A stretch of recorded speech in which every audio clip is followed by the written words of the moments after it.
Welcome everyone. Today we are going to explore two foundational practices that are becoming increasingly crucial in modern agriculture: crop rotation and restocking. At first glance, these might sound like simple, perhaps even old-fashioned farming terms.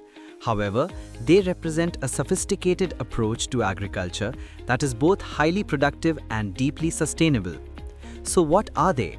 In simple terms, crop rotation is the practice of planting different types of crops in the same area across a sequence of growing seasons. Instead of growing corn year after year in the same field, a farmer might rotate it with soybeans, then wheat, then a cover crop like clover.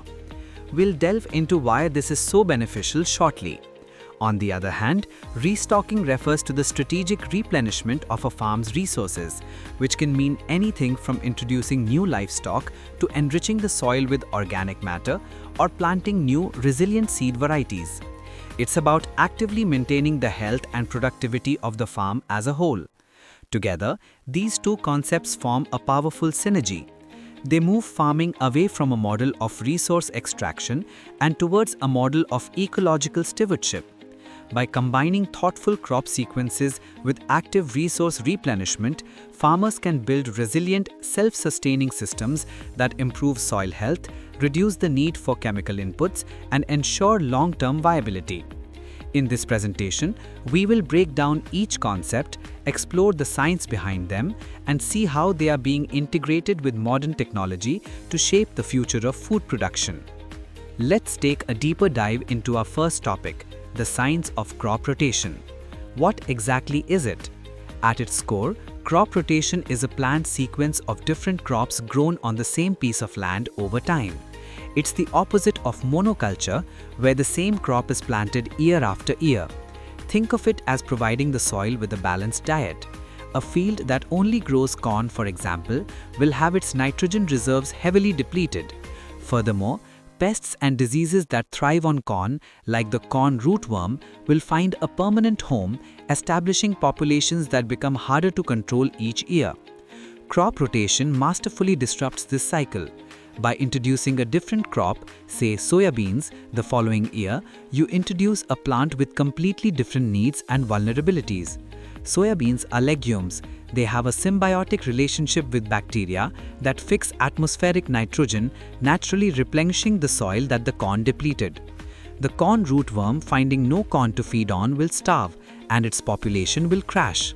The subsequent crop, perhaps a deep-rooted plant like alfalfa, will draw nutrients from different soil layers and help break up compacted soil, improving its structure and water absorption. This intentional variation is the key. Each plant in the rotation contributes something different. Some add nutrients, some improve soil structure, and some act as natural pest control. This creates a dynamic, resilient, and largely self-regulating ecosystem, reducing the farmer's reliance on expensive and often harmful synthetic fertilizers and pesticides. It's a brilliant strategy that works with nature, not against it, to maintain the long-term fertility and health of the land. Now that we understand what crop rotation is, let's focus on its primary objectives. Why do farmers go through the effort of planning these complex sequences? There are four main goals, all interconnected. First and foremost is to enhance soil fertility. As we mentioned, planting nitrogen-fixing legumes like beans or clover can add this crucial nutrient back into the soil for free. Other crops can scavenge for nutrients deep in the soil and bring them to the surface, making them available for subsequent shallower-rooted plants.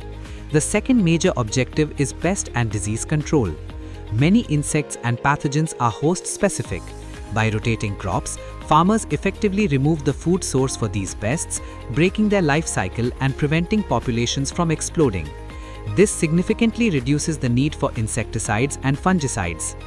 The third goal is weed suppression. Different crops compete with weeds in different ways. A fast-growing, dense crop like buckwheat can smother weeds by blocking their access to sunlight. Other crops may release natural chemicals that inhibit the germination of weed seeds, a phenomenon known as allelopathy. The final crucial objective is improving soil structure. A constant rotation of plants with different root systems, from the deep tap roots of canola to the fibrous dense roots of wheat, prevents soil compaction. This process creates channels in the soil, improving water infiltration, reducing erosion from runoff, and increasing aeration.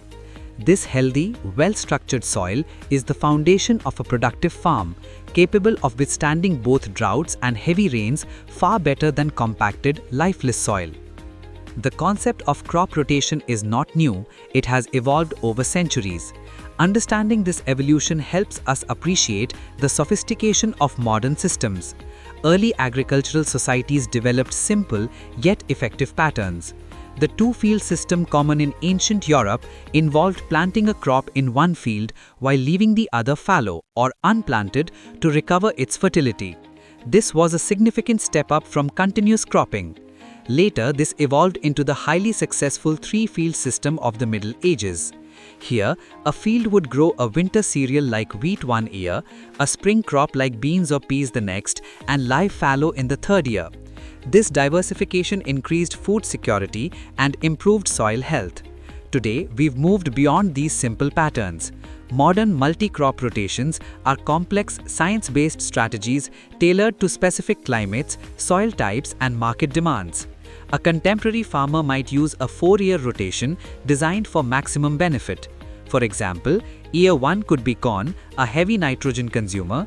Year 2 could be soybeans, a legume that replenishes nitrogen. Year 3 might be wheat, a cereal with a fibrous root system that improves soil structure, followed by the planting of a cover crop over the winter. And year 4 could be alfalfa, a deep-rooted perennial that breaks up compacted subsoil and provides high-quality animal forage. This intricate dance of different plant families ensures that the soil is never depleted but constantly being improved, creating a truly sustainable and highly productive agricultural system. Beyond basic rotation patterns, farmers today employ several advanced strategies to further enhance sustainability and yield. One of the most powerful is the legume cereal rotation. This is the classic partnership where cereals like corn or wheat, which consume large amounts of nitrogen, are followed by legumes like soybeans or lentils, which have the unique ability to capture nitrogen from the air and store it in the soil, providing a natural source of fertilizer for the next crop. Another innovative technique is intercropping, also known as polyculture. This involves growing 2 or more crops in close proximity at the same time. A classic example is the Three Sisters method from Native American agriculture, where corn, beans, and squash are grown together. The corn provides a stalk for the beans to climb, the beans fix nitrogen for all three, and the large leaves of the squash shade the ground, conserving moisture and suppressing weeds. This approach increases biodiversity, attracts beneficial insects, and improves overall land productivity. Finally, there's the critical practice of cover cropping. This involves planting a crop like rye or clover, not for harvest, but to cover the soil during periods when the main cash crop is not growing. These cover crops are a living shield for the soil. They prevent wind and water erosion, suppress winter weeds, and add a huge amount of organic matter back into the soil when they are tilled in, a practice often called green manure. These advanced strategies represent a shift towards farming systems that mimic the diversity and resilience of natural ecosystems. Now let's shift our focus to the second pillar of our discussion, restocking. While crop rotation manages the sequence of what's grown, restocking is about actively replenishing the resources that are used. It's a holistic approach that ensures the farm doesn't just produce, but also regenerates. One of the most important forms of restocking is soil enrichment. This goes beyond just letting the land lie fallow. It involves actively adding organic matter like compost, animal manure, or biochar to the soil. These amendments feed the vast community of microorganisms in the soil, improve its structure, and slowly release a balanced diet of nutrients for plants. A key element of restocking in many sustainable systems is livestock integration. This is where animals are not just seen as a separate product, but as an integral part of the farm's nutrient cycle. For example, cattle or sheep can graze on cover crops or the residue left after a cash crop is harvested. As they graze, they convert plant matter into nutrient-rich manure, which they distribute across the field, providing a perfect natural fertilizer. Chickens in mobile coops can follow the cattle, sanitizing the pasture by eating fly larvae from the manure and adding their own nitrogen-rich droppings. This integration closes the nutrient loop on the farm, turning waste products into valuable resources. Restocking also includes other practices like carefully selecting and replacing seed varieties to ensure genetic diversity and disease resistance, and implementing integrated pest management that introduces beneficial insects to control pest populations. In a sense, restocking is the conscious effort to give back to the land, ensuring the entire farm ecosystem remains vibrant, balanced, and productive for years to come. Implementing a system based on crop rotation and restocking offers a wealth of benefits. The environmental advantages are profound. Improved soil health leads to better water retention and less erosion. Reduced reliance on synthetic fertilizers and pesticides means cleaner groundwater and increased biodiversity, from microbes in the soil to pollinators in the air. For the farmer, this translates into economic benefits as well. Lowering input costs for chemicals can significantly improve profit margins. Moreover, crop diversification provides a buffer against market volatility and crop failure. If one crop has a bad year or its price plummets, the farmer has others to rely on. This builds long-term economic resilience.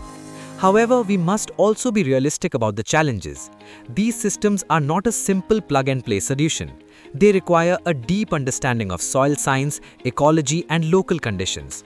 The planning is far more complex than for a monoculture system. A farmer must think several years ahead, considering crop sequences, market timing, and equipment needs. There can be initial costs associated with transitioning, such as purchasing new types of seeds or machinery adapted for different crops. Perhaps the biggest hurdle is systemic. The modern agricultural industry, from government subsidies to supply chains, is often structured to support large-scale, single-crop operations. This can make it difficult for farmers who want to transition to more diverse and regenerative practices to find market access and financial support. Overcoming these challenges requires not just individual effort from farmers, but also broader policy changes and consumer support for sustainably produced food. As we look to the future, it's clear that the principles of crop rotation and restocking are more relevant than ever. But this is not about going back to the past. It's about integrating timeless ecological wisdom with cutting-edge technology to create the farms of the future. This synergy is best exemplified by the field of precision agriculture. Today, farmers can use GPS-guided tractors to plant cover crops with incredible accuracy. Drones and satellite imagery can monitor crop health in real time, allowing for targeted interventions instead of broad-spectrum chemical applications. Soil sensors can provide detailed data on moisture and nutrient levels, enabling farmers to make highly informed decisions about their rotation plans and soil amendments. This data-driven approach takes the guesswork out of sustainable farming, making it more efficient and scalable. Furthermore, these practices are central to what is now called climate-smart agriculture. Healthy, organic-rich soil acts like a sponge, holding more water and making farms more resilient to drought. At the same time, these healthy soils sequester significant amounts of carbon from the atmosphere, helping to mitigate climate change. As our world faces the dual challenge of feeding a growing population and confronting a changing climate, the path forward is clear. We must move towards systems that are not only productive but also regenerative. By combining the proven principles of crop rotation and restocking with the power of modern innovation, we can build a global food system that is resilient, efficient, and truly sustainable for generations to come. Thank you.